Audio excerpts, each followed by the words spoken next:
Okay, so we are live, and I have another G.I. Joe Classified Series unboxing, and this is Shipwreck. Not Hector Shipwreck Delgado. I guess they managed to hold on to the copyright for his name.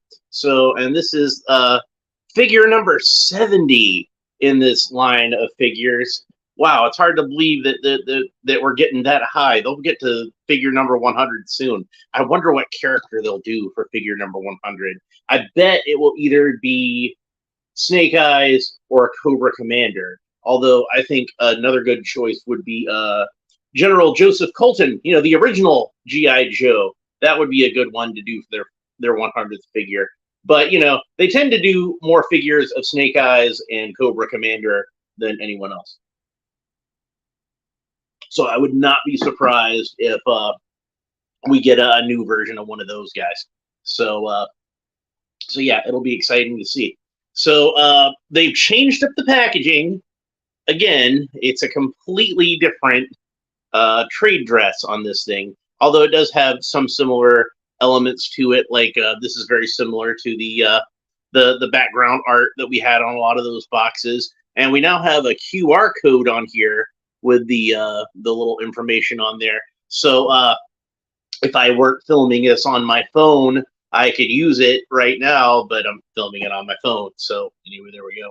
So then we got the picture of the figure on the back with all the accessories. We got him with the alternate hair piece. I think it's kind of funny they have his rug as one of the accessories over here, so it makes it look like canonically he actually does wear a wig. So that's kind of funny. And the artwork is a little piece over here and a little piece on the spine. So they have downplayed the artwork from this design. Now, one of the criticisms I had on the last wave, where they had the solid boxes, was I felt like while the artwork was nice on those boxes, it didn't really do a good job selling the figure, in my opinion. Like, if you looked at the artwork on there and you knew who the character was, yeah, you might think that's some good artwork on there. But if you don't know who the character is, like, say Falcon, for example, if that was the cover of a comic book where Falcon was like the main character or something, I would think that would be a great comic book cover. But as far as selling an action figure goes, it doesn't really tell you too much about the action figure. Even with that, crazy lighting where he's all lit up blue, like you can't even tell what color the figure is. Well, they've done that now where they've got a picture of the figure on the front here with a nice digital background, and there's some Easter eggs on here for the hardcore G.I. Joe fans. Like this bicycle is a reference, for example, to one of the PSAs where he was talking about bike safety. So yeah, and then we've got all the accessories up here. So if you saw this hanging on the pegs, you know what you're getting right away when you look at it. So that's good. It is unfortunate that like the artwork has been kind of downplayed as a result of that. Like I was thinking maybe they could have made it larger on the back or something. Since we do have, a list of accessories now on both sides, we do have a figure picture on both sides now. So they maybe could have put more artwork on the back. I don't know. But I hate to kind of nitpick about it because, it was something I was complaining about before. And it's like, make up your mind what you're complaining about. But I'm more talking about having a happy medium to it. So another thing about this is, the other solid boxes, and I'm pretty sure this is the same size, are a little smaller than the previous type. Hang on a second. I'll even grab one for comparison. Because I do have another Python Patrol officer that I haven't opened yet. So I can use that for comparison. And you can see that the boxes are not the same size. And they don't have the same trade dress on the boxes. And likewise, there was different trade dress on the boxes in between these. So, if you're somebody who wants to sit them on the shelf with the numbers facing out, like it's a book collection or something, well, you're out of luck. Now none of them are going to match up anymore. So I hope you don't have OCD for that kind of thing. But I guess that's just how it's going to be now. So is there anything else I want to say about this packaging before I move on to something else? I don't think so. I think I've covered about everything. We'll make sure we get it from every angle, since this is the first time we've looked at one of these particular packages. All right. But it's nice looking packaging, and I do think that it is an improvement over the immediate preceding packaging, but I don't like it quite as well as this type of packaging, which this I feel like shows off the artwork quite a bit more. And obviously, it does a good job selling the figure because you can actually see the figure. All right, so let's go ahead and open them up, because I know that's what you're all waiting for. So make sure, excuse me, there's no tape on the sides, just one piece of tape at the bottom. And let's go ahead and get Mr. Delgado out of his cardboard prison. And there's Shipwreck right there. And that's a good looking figure, if I do say so myself. So we'll talk about him in just a little bit more. Then we got the Foot Locker. Make sure I don't have anything else in there. All right, so why don't we look at the accessories first? And I just need to figure out which way this opens. There we go. And you got the little annoying little paper bags. I think that's everything that's out of there. I always get really paranoid with this stuff. All right, so apparently it's just one of the little paper bags. Tear that open and get the accessories out of there. So first of all, we have this rope, and that's a good looking rope. It's got a little hook at the end of it, and nice detailed sculpting, but a rope is a rope. It's like, but they did a good job with it, I think. And next, we have this toupee. There we go. And then we have this grappling hook, which does not have a string attached to it. So if you want to have a string attached to it, I guess you're on your own. You just got to find your own string. And then we have Polly, and something that surprised me about Polly looking at it is she has a peg leg.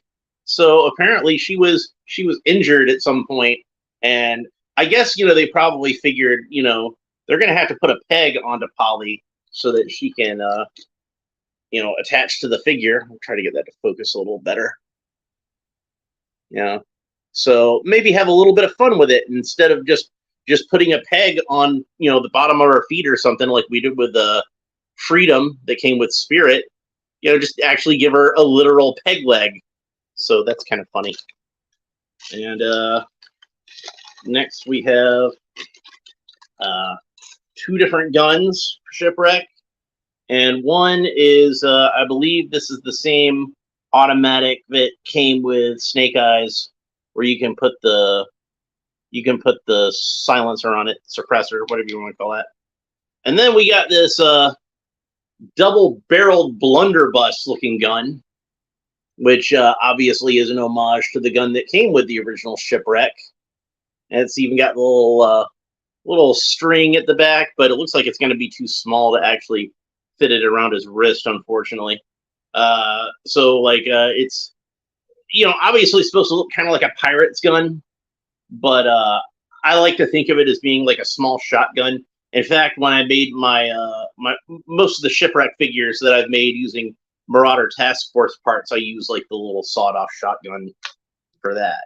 So anyway, that's all of his accessories, and it does seem like a fairly light component of accessories to come with Shipwreck, but honestly, that's accurate to the original toy. He didn't really come with a whole lot of accessories either.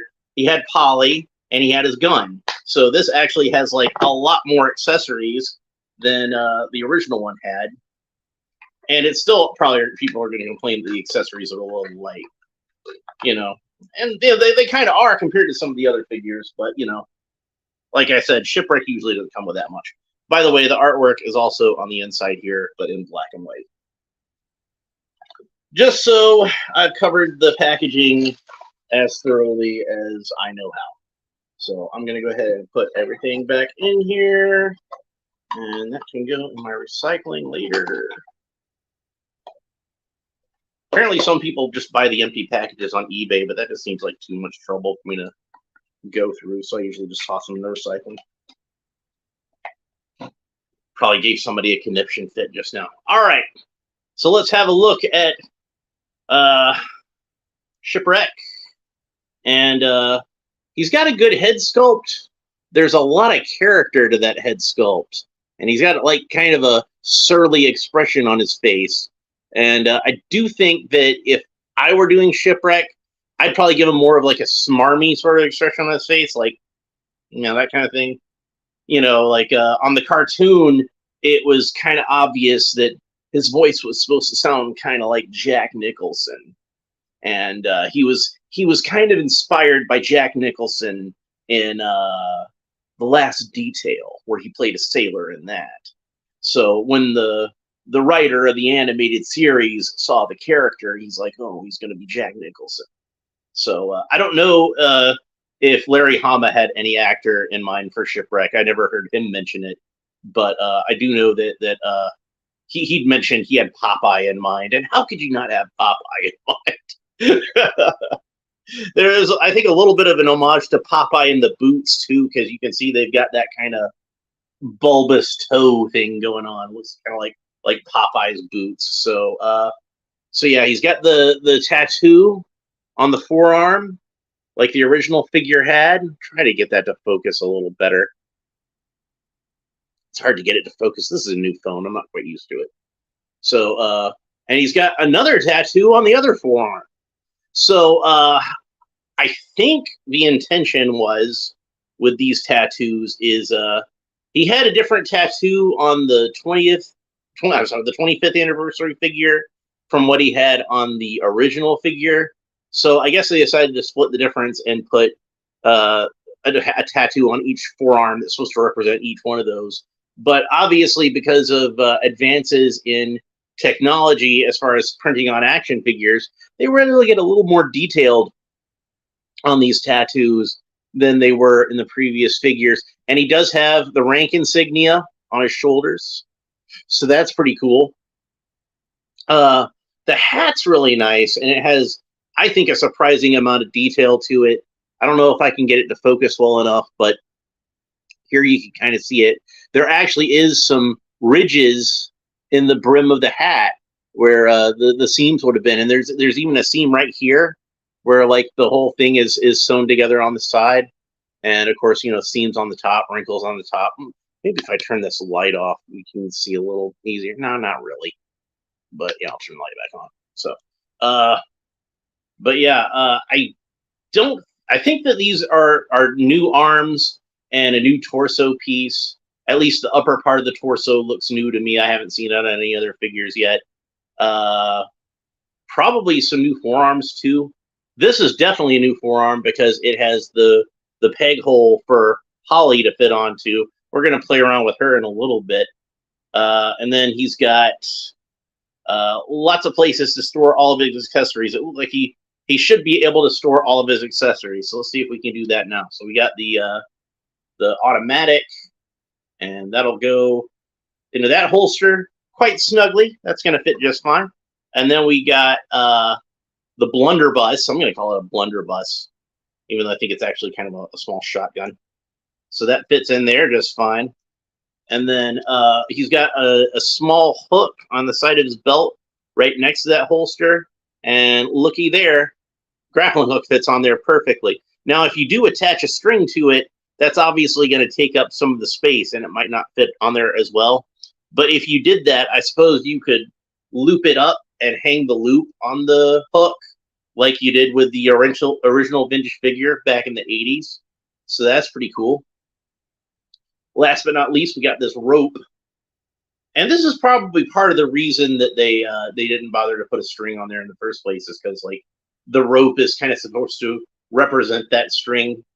So maybe instead of the black string that came with the original figure, you could try to find some of this this beige color, and that might work.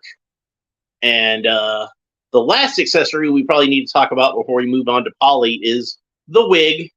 So let's take this hat and hair off, and you can see he's got like this creepy deformed head underneath where It looks like somebody caved his head in with a crowbar or something like that.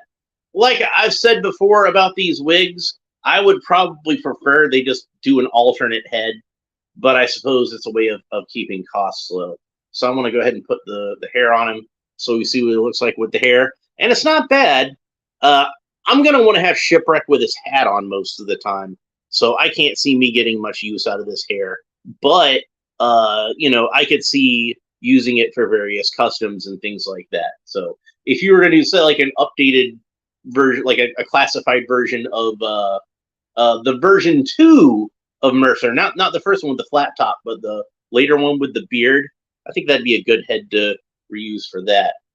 And it especially work out well for somebody like me who I'm going to have this hat on Shipwreck all the time. Because I do hope at some point that they do like a more tactical version of Shipwreck, or like the Devil's Due version where he had the knit cap and the that kind of tactical sweater.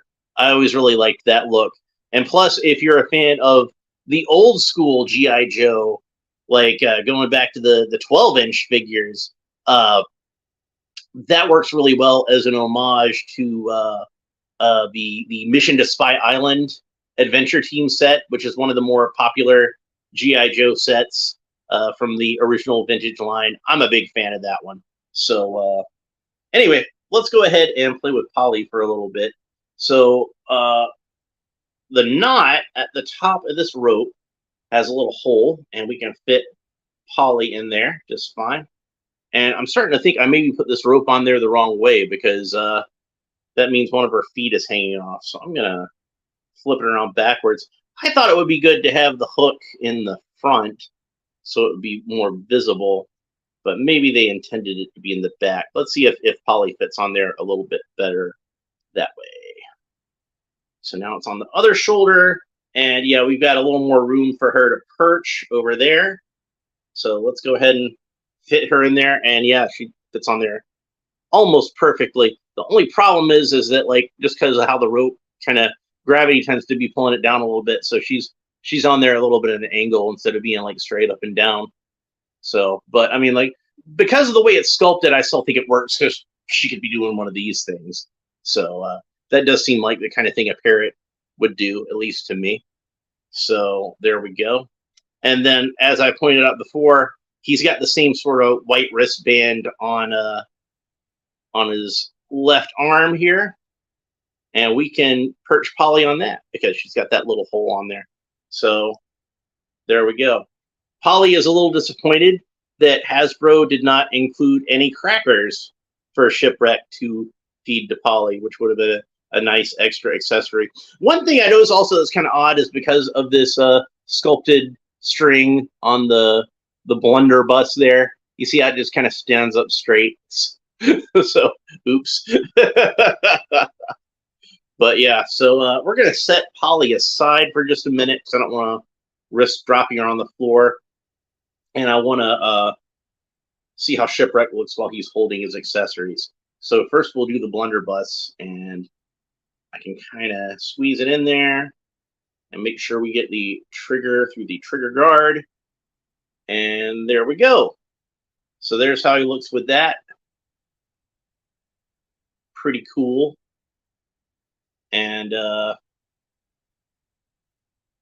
since I got that gun in that hand, let's go ahead and put the automatic into the left hand. It probably would have made more sense in hindsight if I just put them in the hands of the particular holsters that he came out of. But he can hold both of his guns quite well, so that's good. All right, so let's go ahead and put them back in there.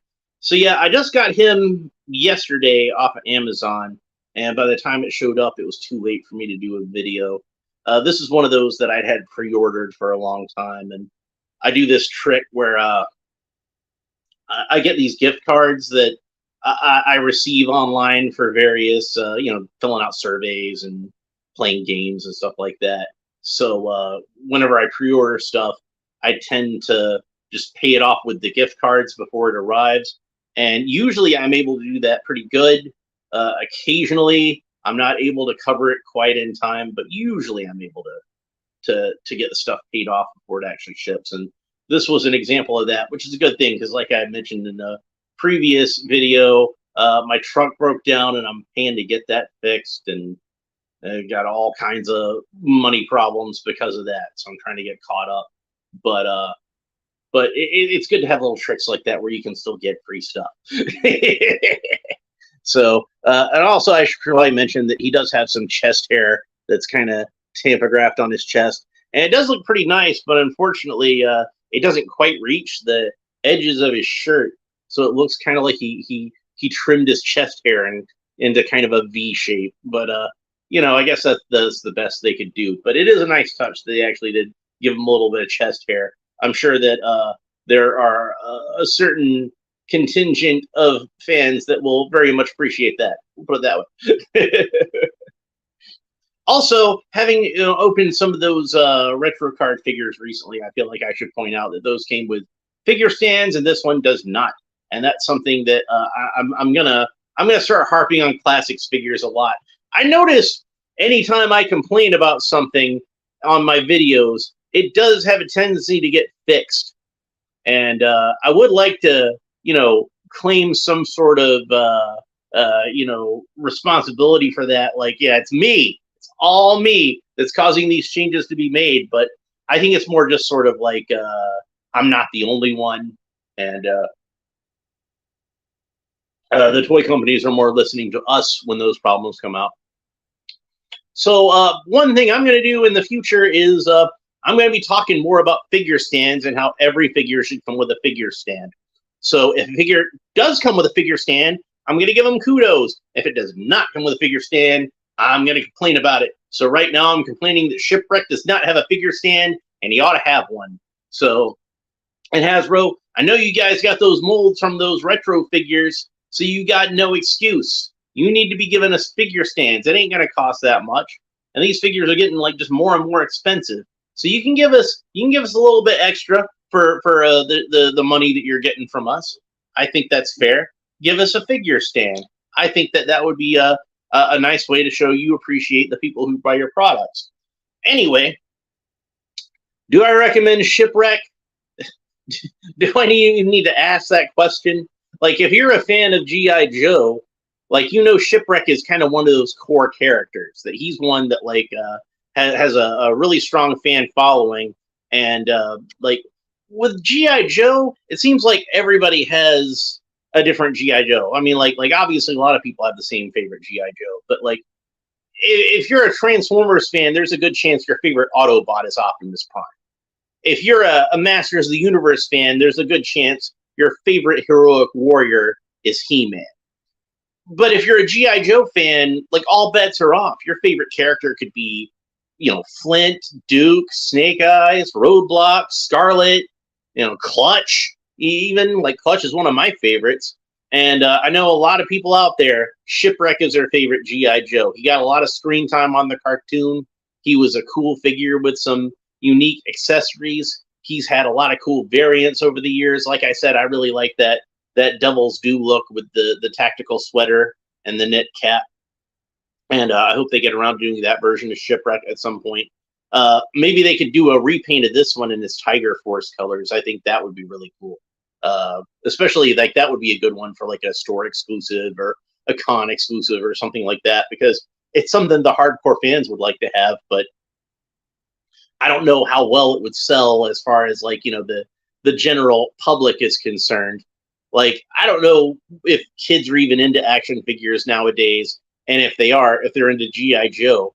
And if they're into G.I. Joe, it's probably because it reminds them of Fortnite.